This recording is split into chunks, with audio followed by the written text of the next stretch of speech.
Hello everyone, welcome. I am Sambhav, your senior math instructor. Today we are going to talk about numbers. Not only numbers but real numbers. The first chapter in your class. We are going to talk about numbers today and the name of the chapter is real numbers. So what are we talking about? Are numbers fake also or unreal also?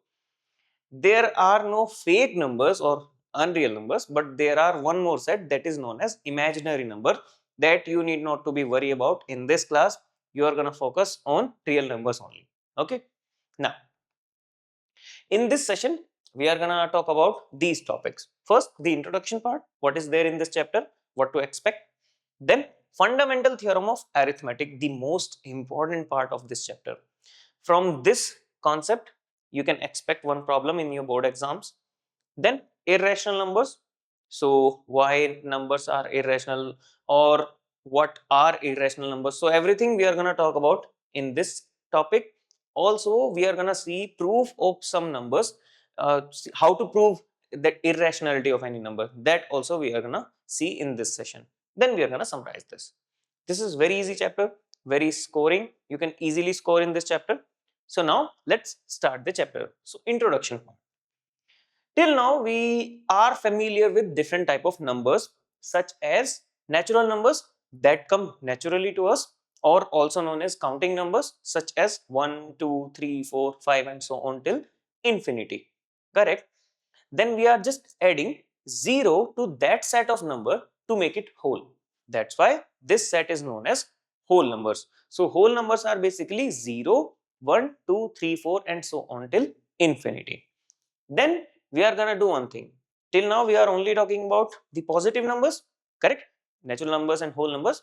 We are gonna add the negative counterparts of the whole numbers or positive numbers. Then this new set will become what? Integers, where we can see all the positive numbers, all the negative counterparts of all the positive numbers and also 0. 0 is neither positive nor negative. Then now understand it in this way. Here we are only talking about numbers which are complete.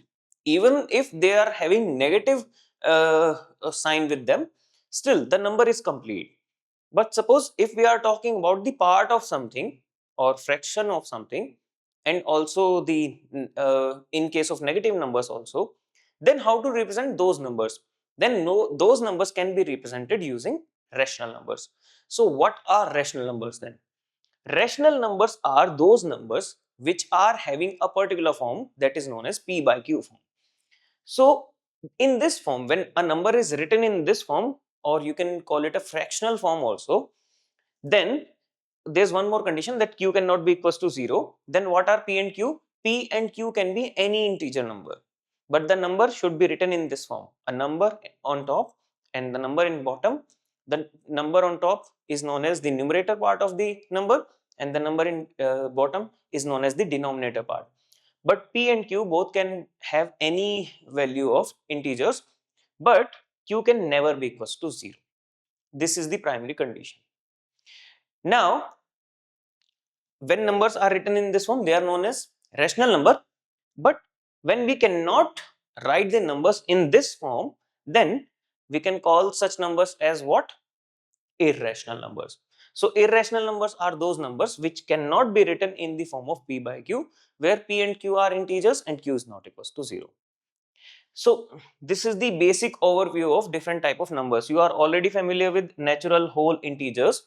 Also rational numbers, with rational numbers you are also familiar. This is the basic definition, basic idea behind rational numbers.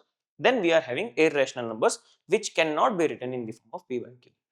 We are going to discuss about them in detail in this session only. Okay. So first, rational number. Before understanding the concept of irrational numbers, we should be knowing what are rational numbers. So rational numbers, as I told you, can be written in the form of P by Q.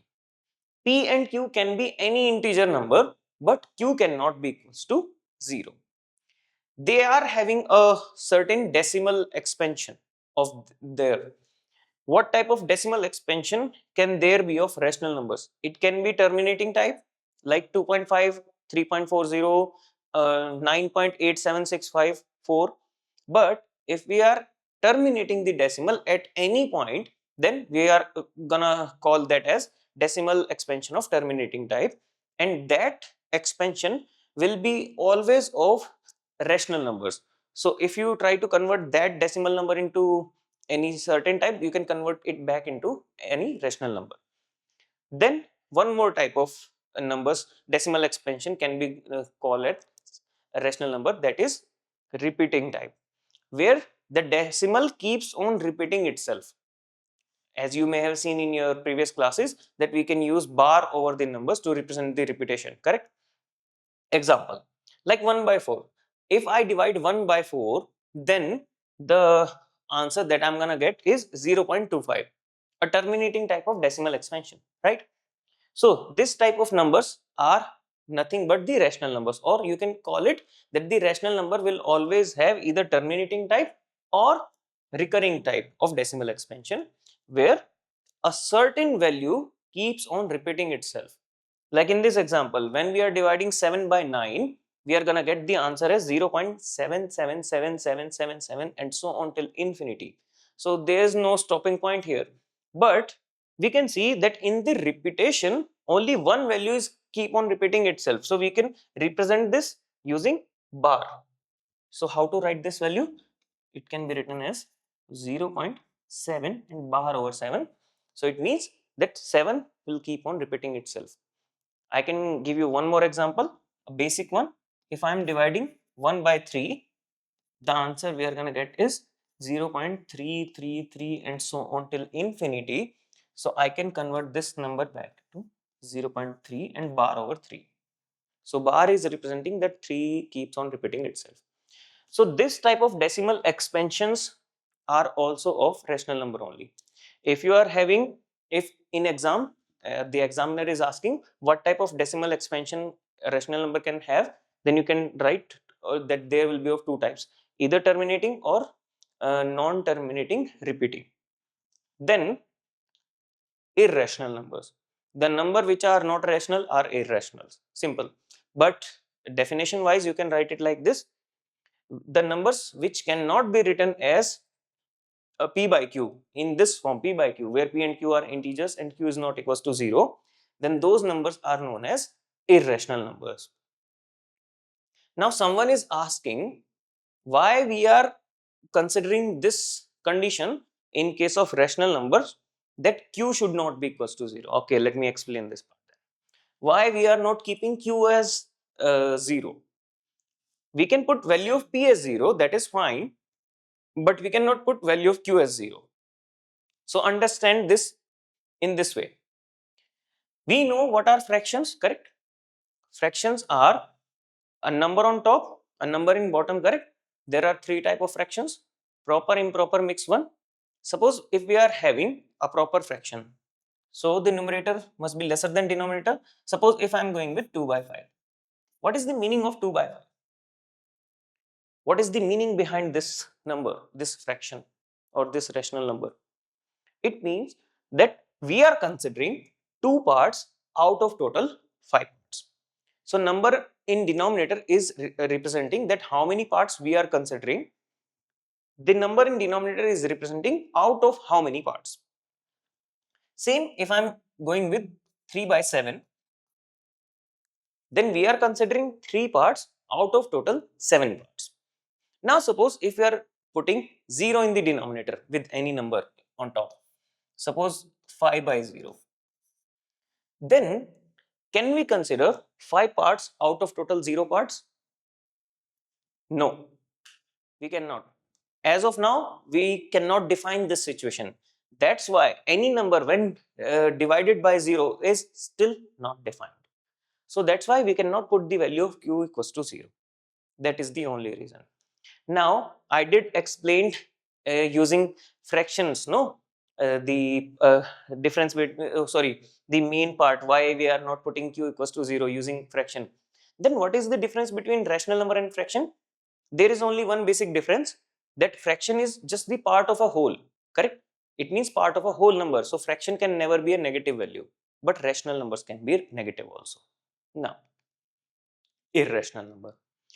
The definition I told you, that the number cannot be written in the form of p by q, where p and q are integers and q is not equals to 0. Correct? Decimal expansion type of irrational number. In case of rational number, it was terminating and terminating and repeating type.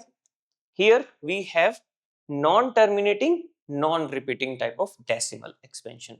It will not terminate, it will not repeat itself. So this type of decimal expansion is of only one type of numbers, that are irrational numbers. Examples would be square roots of non-perfect squares. So we are having different numbers, either it can be a perfect square or it cannot be a perfect square, correct?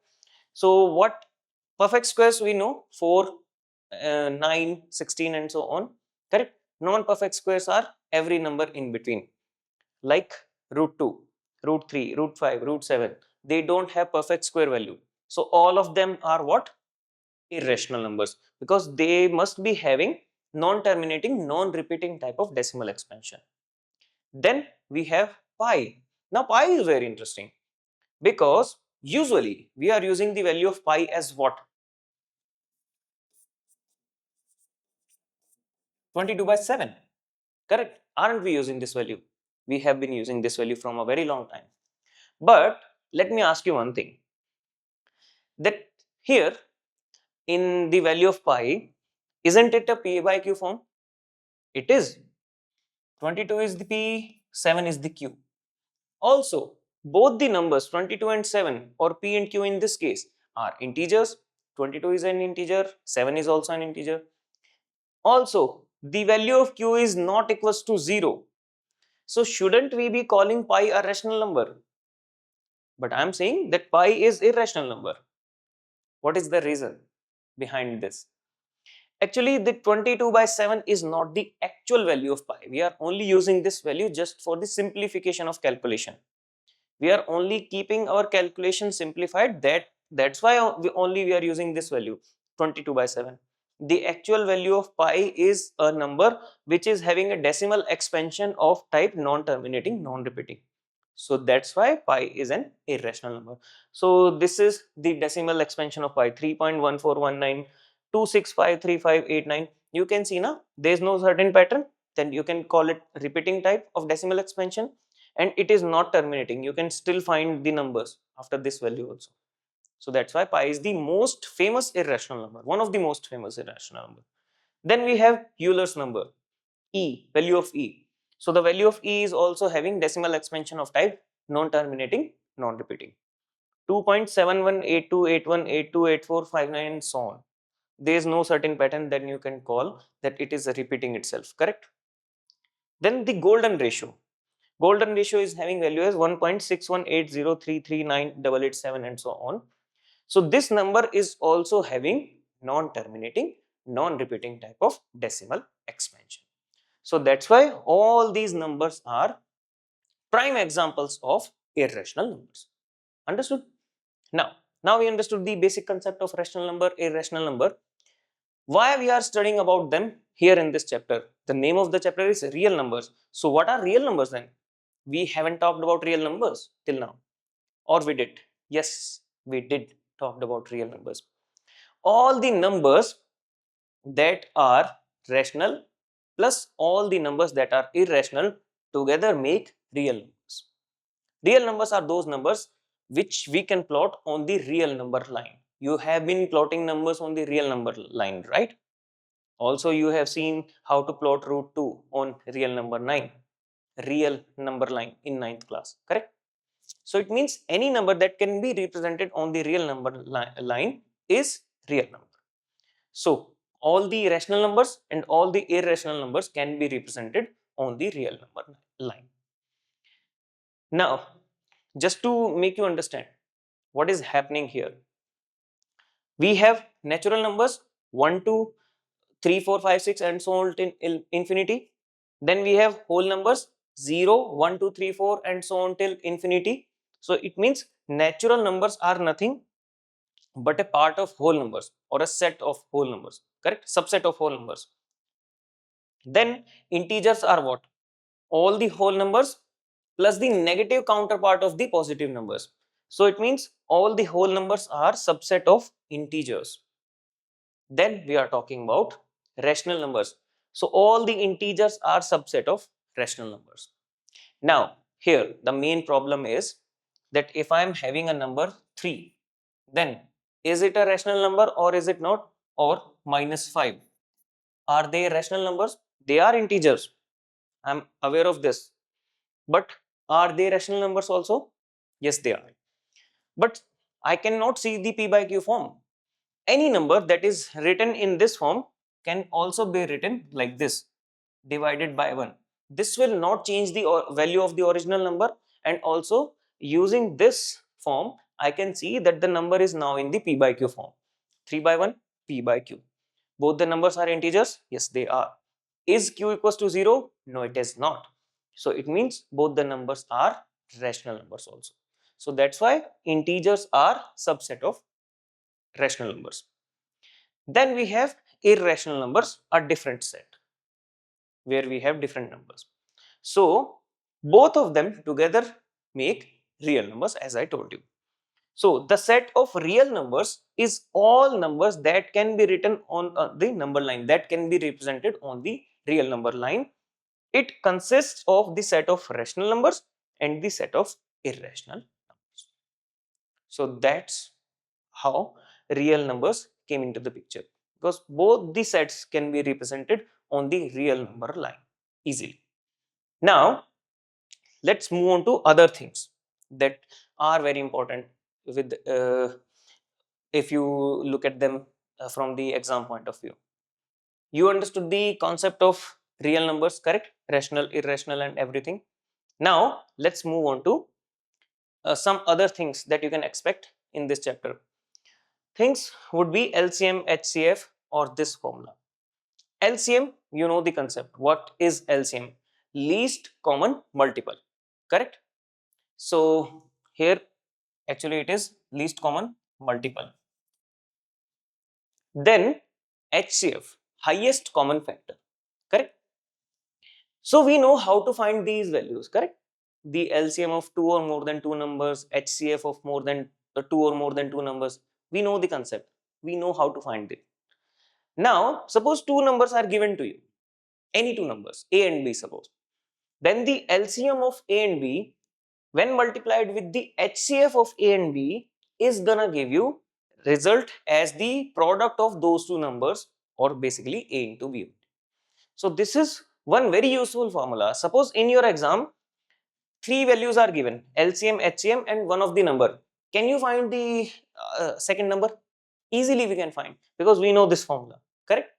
So this is very useful. Just remember this.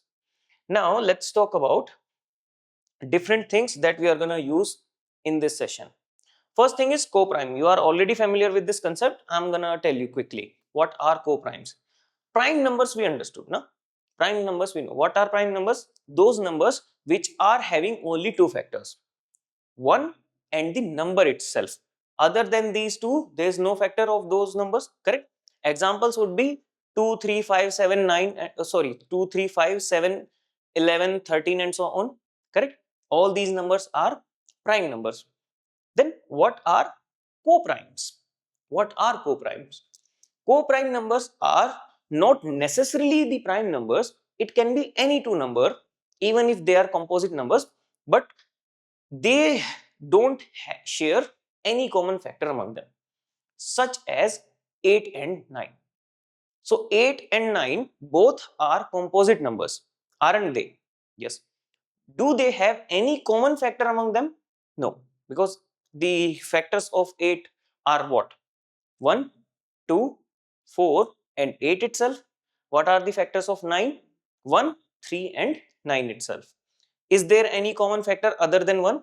No, there is not. So they are not sharing any common factor other than 1. So they are known as co-primes to themselves. Even if they are composite numbers, but they can be co-primes. They cannot be prime, but they can be co-primes. So the definition is written like this only. These are two or more integers that share only one common factor, that is 1. Because 1 is the factor of every number, meaning that their highest common factor is 1. It means if two numbers are having HCF equals to 1, then they are coprimes. Then rational numbers are not bicoprimes. Means that rational numbers are not necessarily coprimes to each other. They can be, they cannot be. But when we write them in lowest terms, the numerator and denominator becomes coprime. Suppose if we are having a rational number 20 by 30. It is a rational number, p by q form. Both the numbers are what? Uh, Integers, and also q is not equals to 0. But this is not the lowest form or not the simplified form, correct? It can be any equivalent rational number to any other rational number. Right now, they do have some common factors among them. And what is that? It is the highest common factor among them is 10, correct? If I divide both the values by 10, then I'm gonna left with 2 by 3. Now this is the lowest form. Whenever we are writing any rational number in its lowest form, then we can see that the numerator and denominator will always be co-primes to each other. That is one thing that you need to remember. Understood? We are gonna apply this concept of co-primes in one of the theorems. So please do remember this. Very easy. That two numbers, if they are not having any common factor other than 1, are co-primes to each other. Now let's talk about different type of numbers so that we can understand the fundamental theorem of arithmetic. This is the concept that you can expect a problem from in the exams. Now, composite numbers are those numbers which are having more than 2 factors. Simple as that. If a number is having more than 2 factors, one and the number itself, then that number is composite number. Composite numbers can be expressed or factorized as product of primes. If they are having more than 2 factors, then we can write them in their prime factorization form, or we can factorize them, or we can write the number as product of its primes. Now, and this factorization will always be unique apart from the order in which the prime factor occurs. For every composite number, the prime factorization will always be unique. What is the uniqueness? I will explain this uniqueness part using one example. But before that, composite number, I told you the number that are greater than 1 but are having more than 2 factors, correct? Prime numbers, they will always be having only 2 factors, 1 and the number itself. Prime numbers are uh, exactly 2 factors such as 2, 3, 5, 7, 11, 13, 19 and so on. Then uniqueness, what is the uniqueness? Suppose if I am considering any composite number, suppose if I am going with 10, very basic number. What is the prime factorization of 10? Prime factorization means that I am breaking this number 10 in the form of its product of its primes. So the first prime number that I can think of that can divide this number completely without leaving any remainder is 2. Correct? Then 2 when multiplied by 5 is gonna give me 10. This is the only prime factorization. Correct? So the uniqueness part. 10 will always be having this prime factorization. You can write, instead of 2 into 5, you can write it 5 into 2. That is totally fine. We are not talking about the order of the number in the order in which they have been written. We are only talking about that 10 will be having only these two numbers as its prime factors, correct? This will be the prime factorization of 10 always. You can do the prime factorization anywhere in the world and you will always be having 2 into 5 only, correct? Also, if I am multiplying 2 and 5 once, then I will always get 10 only. So from both the perspective it is true. 10 will always be having 2 into 5 as prime factorization. 2 into 5 will always give me 10 only. That is the uniqueness part. The only thing that you can change here is the order of the numbers. If we are having prime factorization of any number, it will always be unique. So that is the uniqueness. We need to understand the uniqueness part for the fundamental theorem of arithmetic. Okay. Now, here, first I'm going to show you how to find the prime factorization of any number. The easy way I will tell you. Here we need to find the prime factorization of 360. Then after solving 2 or 3 examples, I will tell you what is the use of finding the prime factorization. But before that, let's use the ladder method that you have used previously in your classes. So I'm gonna write 360 like this. Then the smallest prime number that I can think of which can divide 360 is 2. So I will go with 2. So what are we left with? 180. Again, it is divisible by 2. 90. Again by 2. 45. This time it is not divisible by 2 because this is not even number. Now, with which prime number, the lowest prime number that can divide this 45? 3. Because sum of the digit is 9. So 9 is divisible by 3. So 45 is also divisible by 3. 15. Again 15 is also divisible by 3. 5. And 5 is only divisible by 5. 1. So these numbers that you are seeing here are nothing but the prime factors of 360. So how to write this? You are gonna write 360 and equals to sign. Then you will write all the values keeping multiplication sign in between. So 2 into 2 first, then 2 again into 3 into 3 into 5. So this is the prime factorization of 360. 360 will always be having this prime factorization irrespective of the order in which the prime factors are written. Correct? These numbers, when they are multiplied in this way, having this much power, is gonna give you 360 only. Now these can be written in the exponential form also. So how many times 2 is being multiplied with itself? 3 times. So it can be written as 2 raised to the power 3. How many times 3 is being multiplied with itself? Twice. So 3 raised to the power 2. And 5 once only. So 5 raised to the power 1. This is also one of the form to write the prime factorization of any number, the exponential form. Then now let's find the prime factorization of one more number, 540. Same way we are going to find the prime factorization, the ladder method. 540. So the smallest prime number that can divide 540 is 2. 270 again divisible by 2. Then 135 not divisible by 2, but we can go with 3. Then 45, 3 again, 15, 3 again, 5 and 5, 1.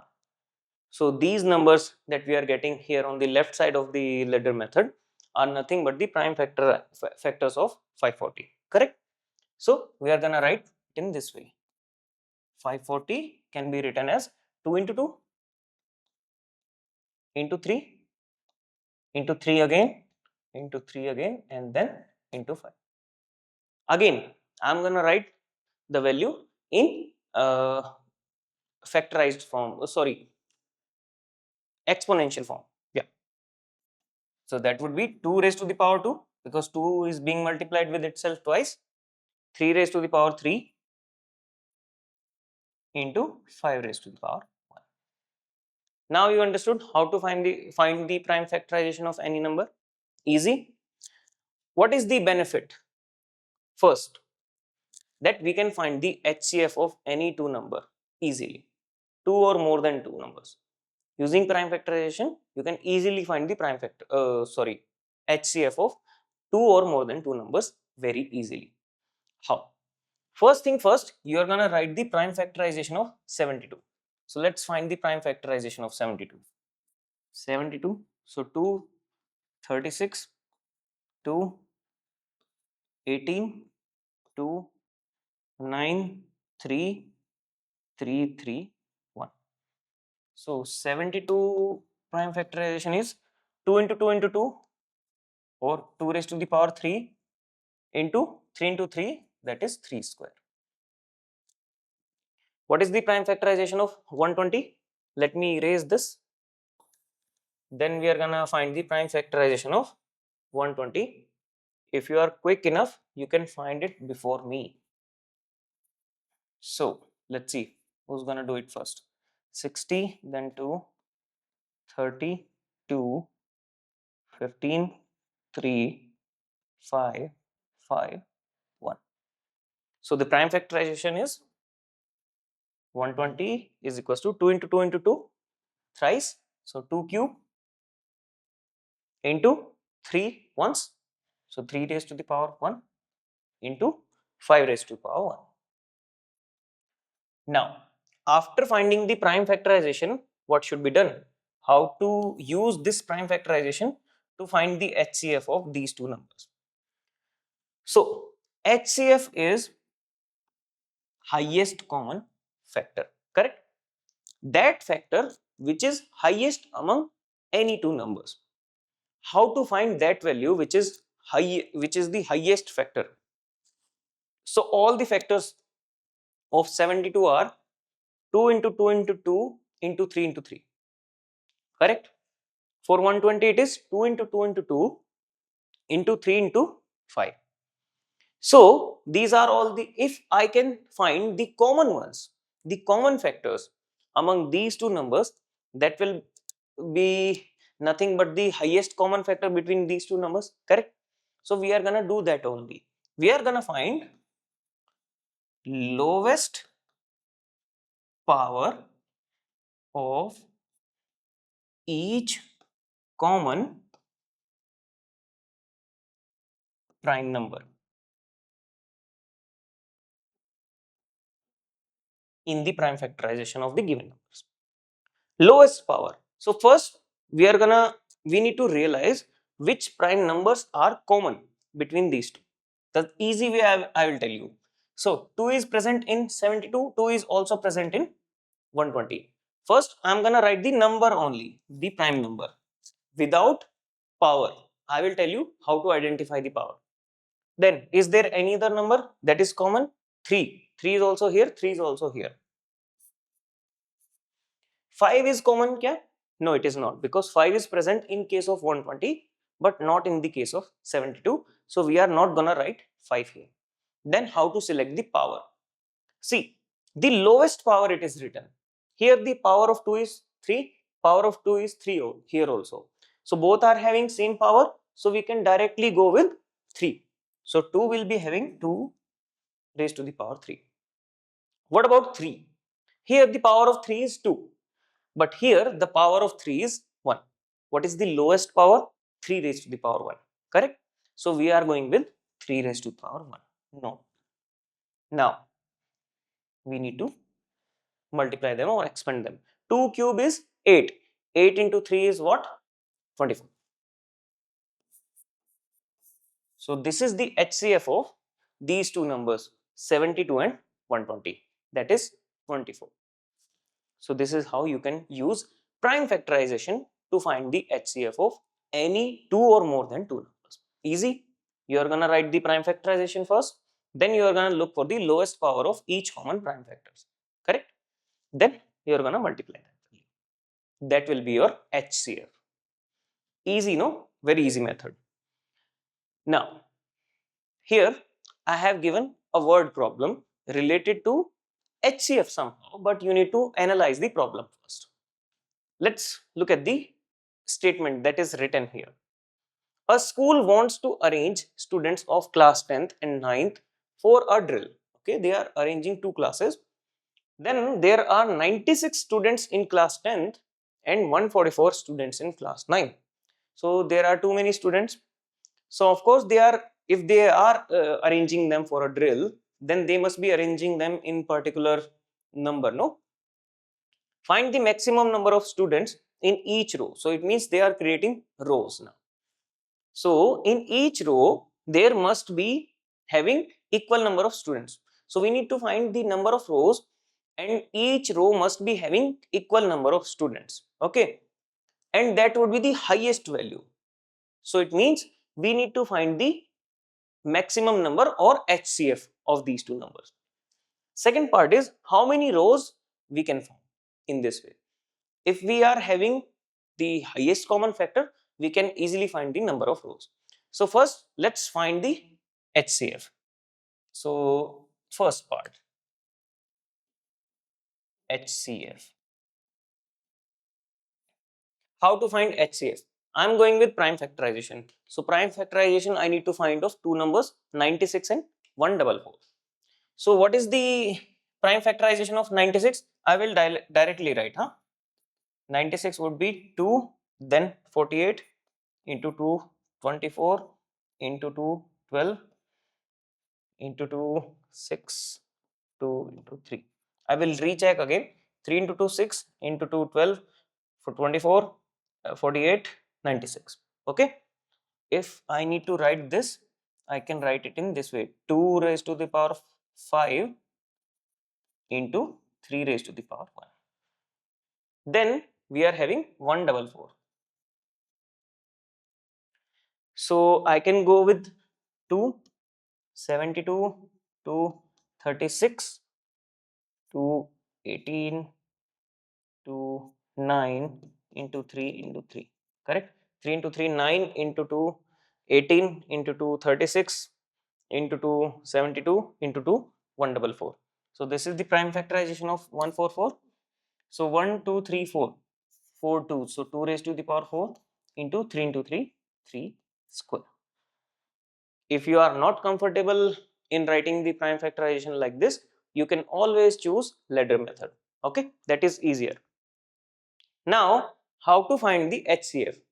We know the concept that HCF will always be the lowest power of each common prime factor. Correct? How many factors are common here? 2 and 3 both are common. So I will write 2 into 3. What is the lowest power of 2 in between these two? 2 raised to the power 5, 2 raised to the power 4. So 2 raised to the power 4 is lower. Then what is the lowest power in between these two? 3 raised to the power and 3 raised to the power 2, 3 raised to the power 1. 2 raised to the power 4, 16. 16 into 3, 48. So the HCF of these two numbers 96 and 144 is 48. So it means they can create rows having 48 number of students, the maximum 48 number of students they can get in one row. So how many rows they can create now? That is second part, no? Now let me erase everything. We know that the HCF is 48. It means the maximum number of students in each row can be 48. Now for 10th class, how many students are there? 96. So number of rows would be 96 divided by 48.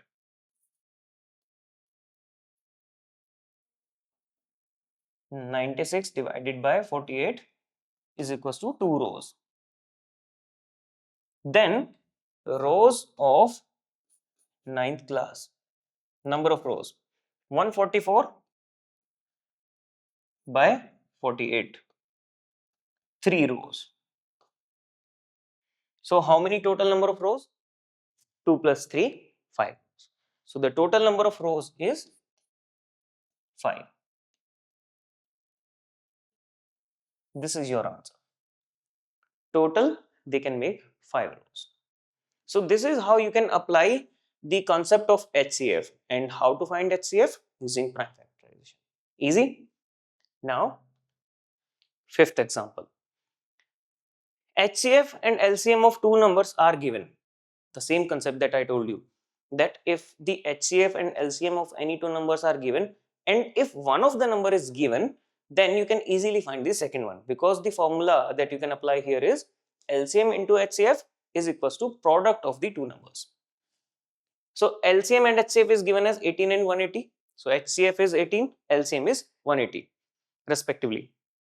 If one number is 36, find the other number and verify the result using prime factorization. We need to verify also. Now, HCF is, sorry, the formula that we can use is HCF into LCM is equals to product of two numbers. HCF we know 18. So it means 18 into 180 is equals to, one number is 36 The second number I am considering as x as of now. So x can be found using, if I just transpose this 36 to left side, so it is gonna give us 18 into 180 by 36 is equals to x. This is 2, oh sorry, this is 2 and this is 90. Therefore, x is 90. It means this second number is 90. Now, how to verify this? First, let me erase everything. So, one number is given as 36. So, what is the prime factorization of 36? That is 2, 18, 2, 9, 3 into 3. Correct? Also, 2 square into 3 square. Then, what is the prime factorization of 90? That would be 2, 45, 3, 15, 3, 5 into 5. So it would be 2, 1 into 3 square into 5 raised to the power. So HCF is the lowest power of each common prime factor. So HCF of these two numbers would be, the common prime factors are 2 and 3, correct? So it would be 2 into 3. The lowest power of 2 is 1. Lowest power of 3 is 2. So it would be 2 into 3 into 3, that is 18. Correct? That is the HCF. LCM. LCM is the least common multiple. So the value of LCM can be found using this method. The highest power of each prime factor. So how many prime factors? You can see different prime factors, 2, 3 and 5. What is the highest power of 2? Here, 2 square. Highest power of 3 square. Highest power of 5, 1. 2 square 4 into 3 square 9. 4 into 9, 36. And 36 into 5, 180. So it means that this number is correct. That second number is 90 and we are even verifying this using prime factorization. Correct? So now we are done with the different type of problems that you can expect in this topic, the fundamental theorem of arithmetic. You may have get the idea behind rational numbers, correct? Also, earlier in this session, I told you what are irrational numbers. The numbers which are real numbers but are not rational numbers are irrational numbers. The basic idea is this only. But the correct definition would be, if we cannot express any number in the form of p by q, where p and q are integers and q is not equals to 0, then those numbers are known as irrational numbers. Okay. Now, q is not equals to 0 and everything I did told you na. Now, decimal expansion is of two types. Non-terminating and non-repeating, only one type, sorry. This is having one type of decimal expansion which is not gonna repeat itself and not gonna terminate. That would be the decimal expansion of these type of numbers that are known as irrational numbers. Examples would be pi, e, or root 2, root 3, root 5, the square root of any non-perfect squares. So now in this particular session, we are going to prove the irrationality of any number. How to prove the irrationality? Till now in 9th class you may have been seeing what are irrational numbers, how to plot them on the number line also, correct? But here I am going to show you how to prove the irrationality of any irrational number. Before that, we need to understand this theorem. This is the main part of the proof of irrationality of irrational numbers. What is this theorem? This theorem is about the prime numbers. Suppose if we are having any composite number, then that composite number must be having a particular prime factorization, correct? As I told you uh, in that slide, that prime factorization of every composite number will always be unique to that number itself, correct? That is the uniqueness of that is the uniqueness of prime factorization, correct? Suppose if we are having any prime number, any composite number, let me give you a brief overview before explaining this concept. Suppose if we are having 12, what is the prime factorization of 12? 2 into 2 into 3. This is the prime factorization, correct? Now, as you can see, that 2 has been repeated twice, 3 once. Now, even if I multiply just by changing the order, I will always get 12 only. Suppose if I am finding 12 square. So what is square of any number? We are multiplying the number with itself, correct? So it means 12 square is 12 into 12. If I am writing this 12 in its prime factorization form, then this will become, in bracket I am writing this 2 into 2 into 3. Same I am doing for this 12 also, so 2 into 2 into 3. Now let me ask you one thing. If I am saying that any number that is present here, if I am considering only one value, suppose if I am considering 2, sorry. So these numbers are nothing but the factors of 12 square, correct? So if I am saying that if 2 is a factor of 12 square, then 2 is also a factor of 12. If I am only choosing 2 once, then basically every factor here is written twice as many times that it is present in the prime factorization of the number itself, correct? So in the square value, it will always be in the double amount. So the main idea behind this theorem is any prime factor which is present there in the prime factorization of square of any number will always be there in the prime factorization of the number itself without having the square value. This is the basic idea. So here we need to prove this first. So let me erase everything first. Statement would be, let P be a prime number. P can be any prime number. If P divides A square, look at this. If P divides A square, it means P is present in the prime factorization of A square, correct? Then P divides A as well. It means P is gonna divide the non-square value or the square root value of A square as well. Of course, it is gonna divide because as I have shown you that square value will always be having twice as many prime factors, same prime factors as it is having in the non-squared value, correct?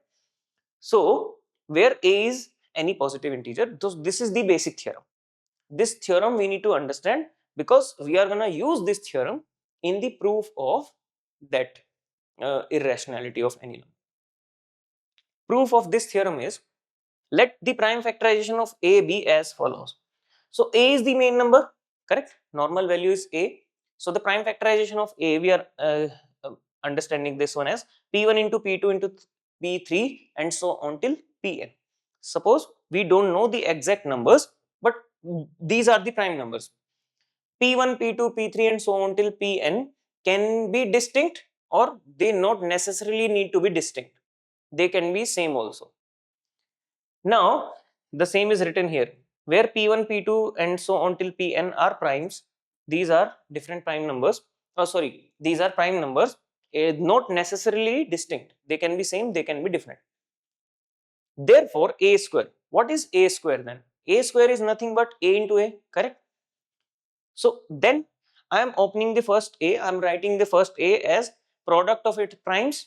So it will become P1 into P2 and so on till Pn. Second A also P1 into P2 into so on till Pn. Now P1 is being multiplied with itself twice. So it will become P1 square. Same goes for P2, P2 square. Same goes for Pn, Pn square. So prime factorization of A square will be P1 square into P2 square and so on till Pn square. Every prime factor is being multiplied with itself twice, so it will become squared value. Now, according to the statement of the theorem, it is given to us that P divides A square. If P is a prime number and it is dividing A square, then it basically means P is one of the value from P1, P2, P3 and so on till Pn, correct? It must be from those only because of the uniqueness, correct? So if given is that p divides a square, then therefore from the fundamental theorem of arithmetic, it follows that p is one of the prime factors of a square because of the uniqueness part only. I told you na, if you are finding the prime factorization of particular number, that will always be unique. Or same goes from the other side. If you are multiplying a particular set of prime numbers, then you will always get a unique number. Correct? If given is that p divides a square and p is already prime number, so it must belong to these values p1, p2, p3 and so on till pn. Correct? Now, however, using the uniqueness part of the fundamental theorem of arithmetic, we realize this thing p is one of p1, p2, p3 and so on. Since all these numbers p1, p2, p3 and so on till pn are also prime factors of a, then it means p divides a as well, because p is one of them.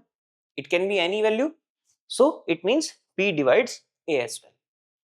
So this is the main theorem that we are going to apply in case of proof of irrationality of any number. How? Using this, we are going to contradict our statement. We cannot directly prove the irrationality of any number. There we will be using the proof by contradiction. What is proof by contradiction? Suppose if I am saying that a particular number is an irrational number and I need to prove it. So first I'm going to consider that it is not an irrational number, it is a rational number. Then later on in my proof of that I will be proving it as irrational number, I will get stuck somewhere. I will be contradicting my initial statements. Why the contradiction will arise? Because of our wrong assumption.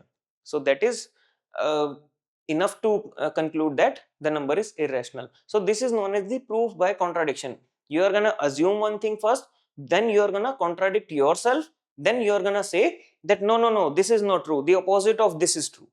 Okay. First, the basic number that we need to prove as irrational is root 2. This is the easiest one and you are going to understand the idea behind the proof. Okay. So we need to prove that root 2 is irrational.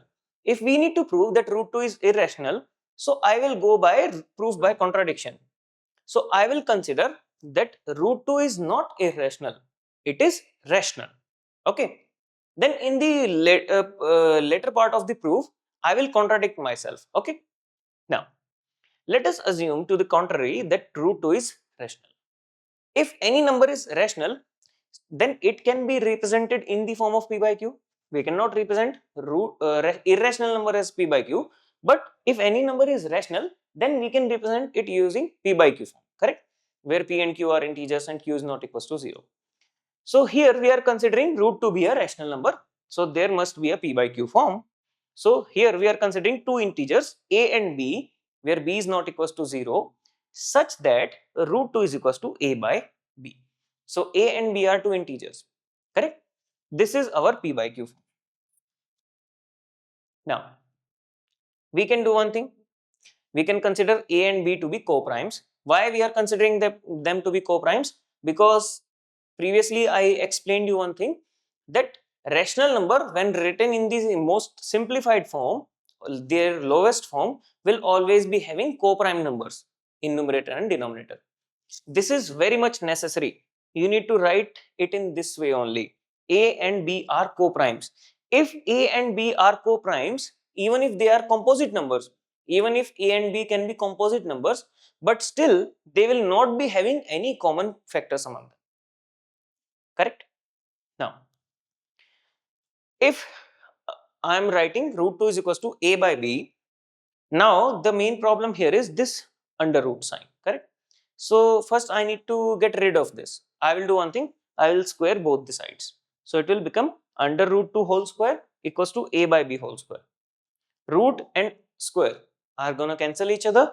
So it will become 2 is equals to A square by B square, correct? Now we are going to transpose this B square to left side. So the equation will become 2B square is equals to A square.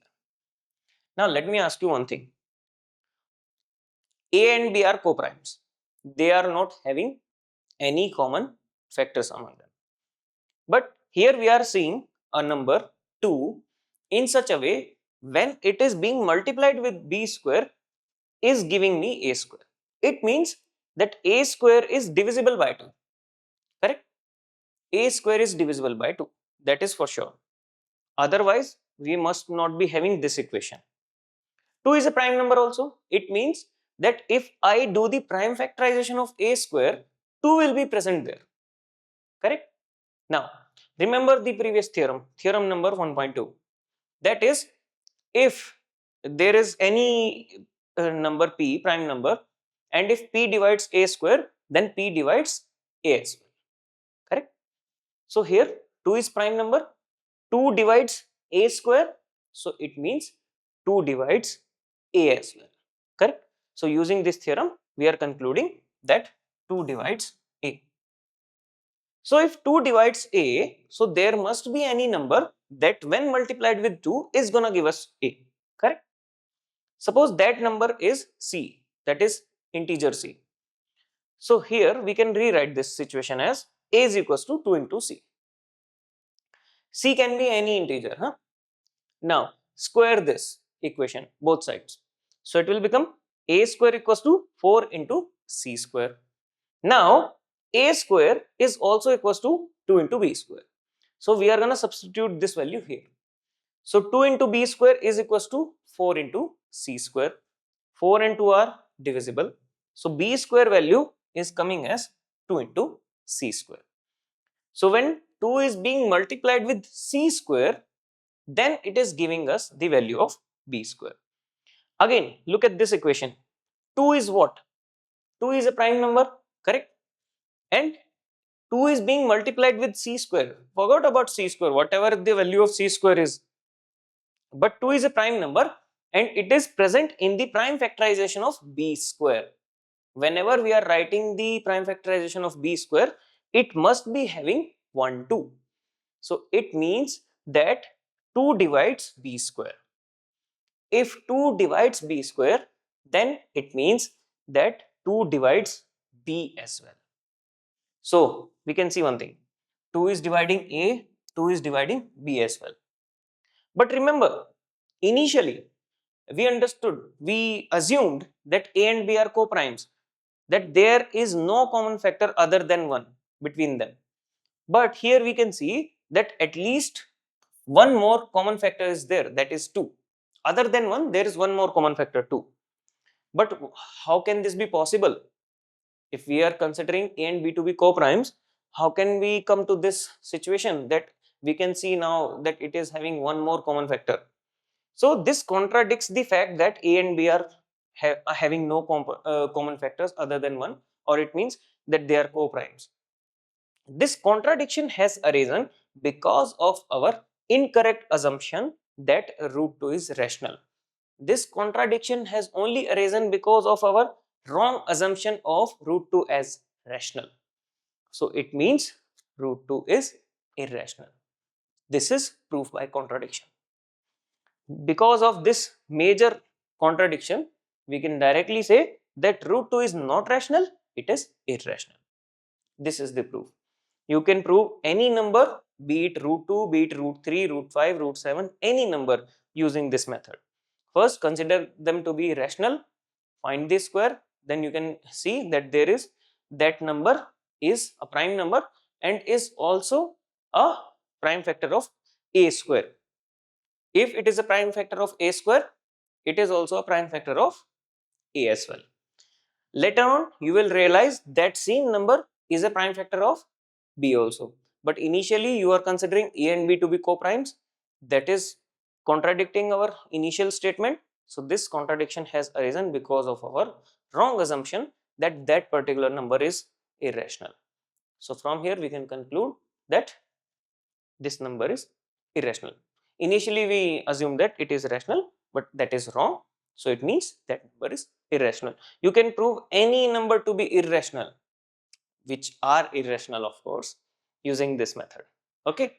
Now, different type of problems that you can expect in your exam. One type is this, that you need to prove root 2, root 3 as irrational. Correct. The other type would be this type of problem, we need to prove that 1 by root 5 is, we need to show is rational or irrational. So first we are going to consider that let 1 by root 5 is rational number. If it is a rational number, then it must be having p by q form. So we are going to consider two integers a and b. A and b are two integers such that they are co-primes and b is not equals to 0. This you need to follow every time.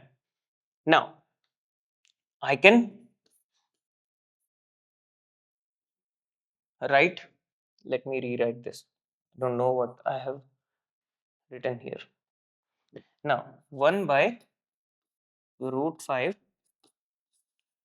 can be written in this form now, correct? Now look at this. 1 by root 5 is equals to a by b, because root 5, 1 by root 5 is a rational number. We can do one thing. We can transpose the numbers or we can take the reciprocal on both sides. So it will give us root 5 is equals to b by a. Now we know that in your exam paper you can directly write, we know that root 5 is an irrational number. We need to prove 1 by root 5 is whether rational or irrational. So from here we are considering it to be a rational number. But here after taking the reciprocal, we can see that root 5 is equals to b by a, which is a p by q form where both the numbers are integer and q is not equals to 0. This is not possible because an irrational number can never be written in this form, and we know for a fact that root 5 is an irrational number. This is not possible. This contradiction has a reason because of our wrong assumption that 1 by root 5 is a rational number. So from here we can conclude that 1 by root 5 is an irrational number. Directly you can write this. You will get full marks. One more type of problem, correct? Now let's see one more. Root 2 plus 7. We need to show whether it is rational or irrational, right? Now, we know that root 2 is irrational. We just saw the proof. But this time we are adding one rational number with irrational number. Let me give you a fair idea about this. This is basically irrational. Whenever you are adding, multiplying, dividing any rational number with irrational number, the whole value will become irrational itself. Now, how to prove this? Let root 2 plus 7 to be a rational number.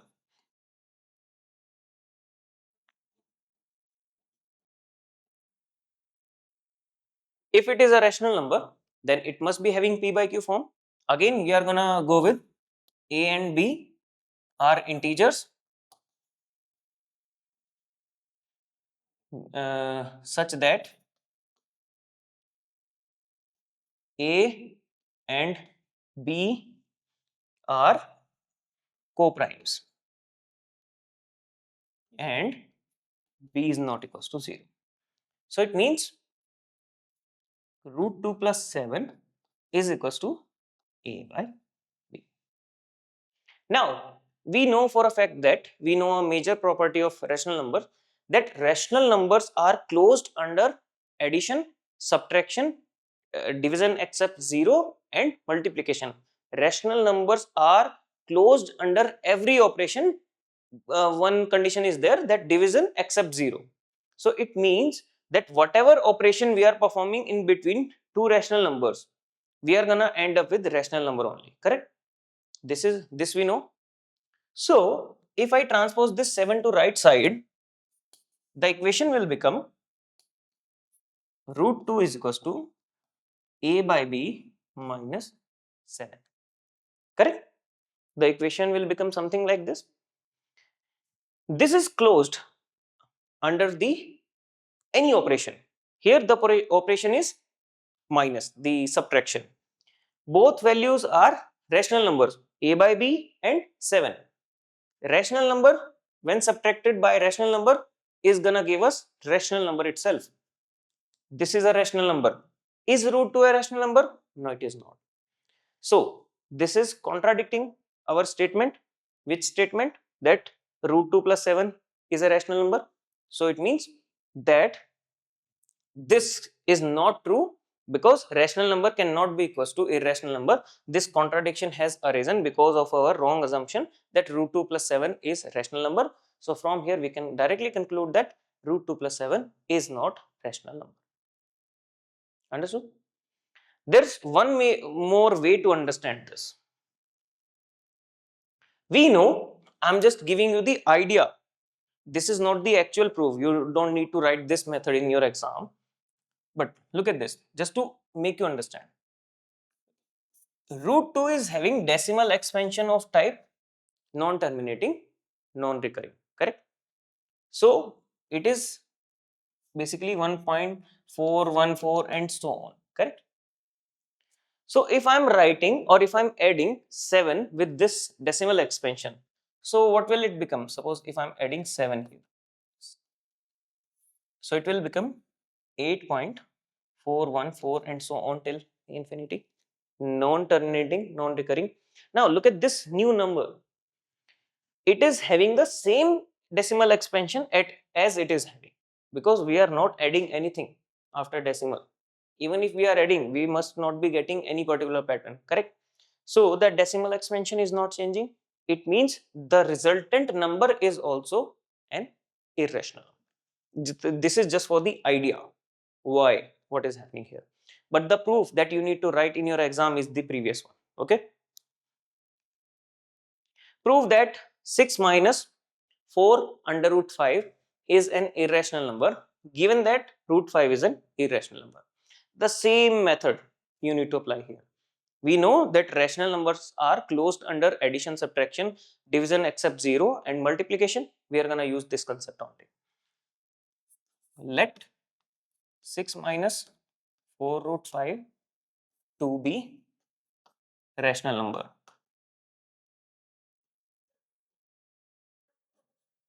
If it is a rational number, we are gonna consider two numbers a and b in such a way that a and b are co-primes, both are integers, and b is not equals to 0. So it means 6 minus 4 root 5 is equals to a by b.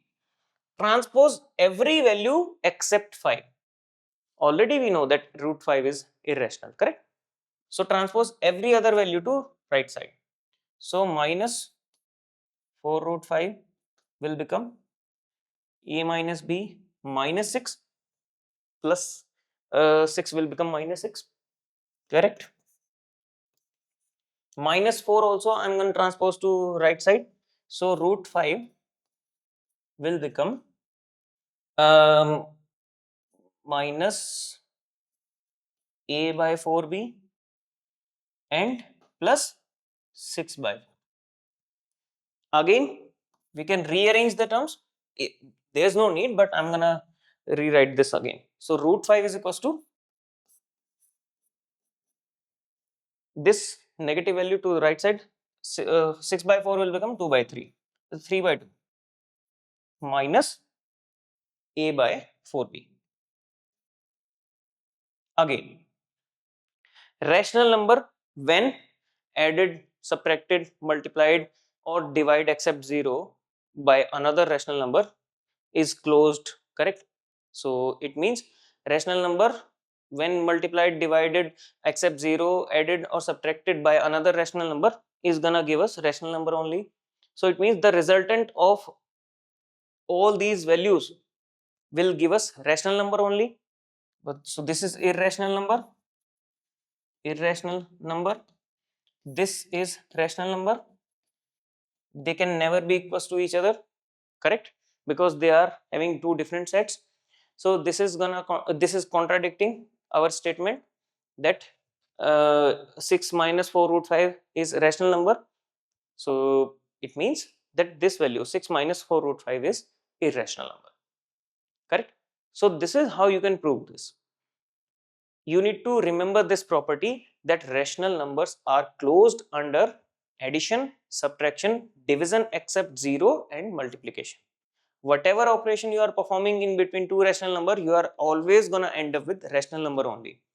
And here, whenever you are left with this situation where on one side only irrational number and on other side only rational number, then this is not possible. This is contradicting our statement. Then we can directly write that the given value is irrational number. So this is how you can prove such problems. Now let's recap what we have understood in this session. Every composite number has a unique prime factorization, that is known as the uniqueness of fundamental theorem of arithmetic.